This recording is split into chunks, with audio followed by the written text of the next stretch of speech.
நான் ஒரு பேன் எடுத்திருக்கேன். அதில் ஒரு அலசல் எடுத்து அதில் 1 கப் பால் பொடி சேர்த்துருக்கேன். நான் அமுல்யாவோட மில்க் பவுடர் தான் எடுத்திருக்கேன். நீங்கள் எந்த பிராண்ட் வேணாலும் எடுக்கலாம். 1 கப் பால் பொடியை நல்லா சலிச்சுட்டு ஒரு பேனில் சேர்த்துட்டு இதில் 1/2 கப் பால் சேர்த்துருக்கேன். பால் வந்து காய்ச்சி ஆற வச்ச பால் தான் எடுக்கணும். 1 கப் பால் பொடிக்கு 1/2 கப் பால் எடுத்தால் போதும், சரியாக இருக்கும். இது கூட 1/4 கப் நாட்டு சர்க்கரை தான் நான் சேர்த்துருக்கேன். நான் ஹெல்த்தியாக செஞ்சுருக்கிறதுனால நாட்டு சர்க்கரை சேர்த்து தான் செஞ்சுருக்கேன். நீங்கள் வெள்ளை சர்க்கரை வேணாலும் சேர்க்கலாம். இப்போ இது கட்டிகள் விழுந்துடாமல் நல்லா அந்த மாதிரி கலந்துடணும். இது நல்லா ஸ்மூத்தாக இருக்கணும், இந்த அளவுக்கு இருக்கணும். இப்போ இதை நல்லா கலந்துட்டு இதில் கடைசியாக 1 டேபிள் ஸ்பூன் நெய் சேர்க்கணும். நெய் சேர்க்கறதுனால நமக்கு ஒட்டாமல், பேனில் ஒட்டாமல் நல்லா திரண்டு வரும்.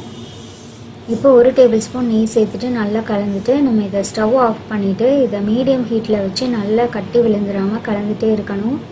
இதை ஒரு 2லேருந்து 3 நிமிஷம் போல் விட்டால் கூட அடியில் வந்து அடி பிடிக்கும். அதனால் விடாமல் கலந்து விட்டுட்டே இருக்கணும். இந்த மாதிரி நம்ம ஊற்றின நெய் எல்லாமே ஒரு 3-4 நிமிஷத்துலேயே நல்லா பிரிஞ்சு வந்துடும். இப்போ ஒட்டாமல் வர தொடங்கியிருக்கு. இந்த ஸ்டேஜில் ஆஃப் பண்ணிடக்கூடாது. நல்லா வந்து கலந்துகிட்டே இருந்தோம்னா நல்லா நெய்யெல்லாம் விட்டு வந்துடும்.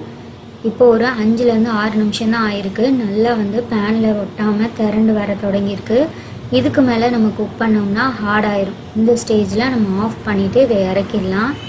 இது ஒரு 2 நிமிஷம் ஆறுனதுக்கப்புறம் நம்ம எடுத்து சர்வ் பண்ணிடலாம்.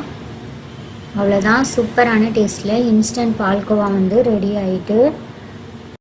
ரொம்ப சிம்பிளாக இன்ஸ்டன்ட் பால்கோவா நாமளே ஈஸியாக வீட்டில் ரெடி பண்ணிடலாம்.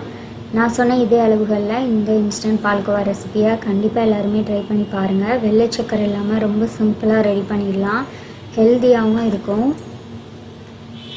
இந்த பால்கோவா ரெசிபி உங்களுக்கு பிடிச்சிருந்ததுன்னா இந்த வீடியோவை மறக்காமல் உங்கள் ஃப்ரெண்ட்ஸ் அண்ட் ஃபேமிலியோடு ஷேர் பண்ணிக்கோங்க.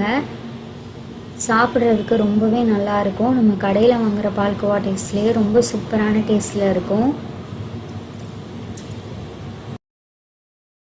1 கப் மில்க் பவுடர் இருந்தால் போதும், சூப்பரான டேஸ்ட்டில் நம்மளே பால்கோவா ஈஸியாக ரெடி பண்ணிடலாம்.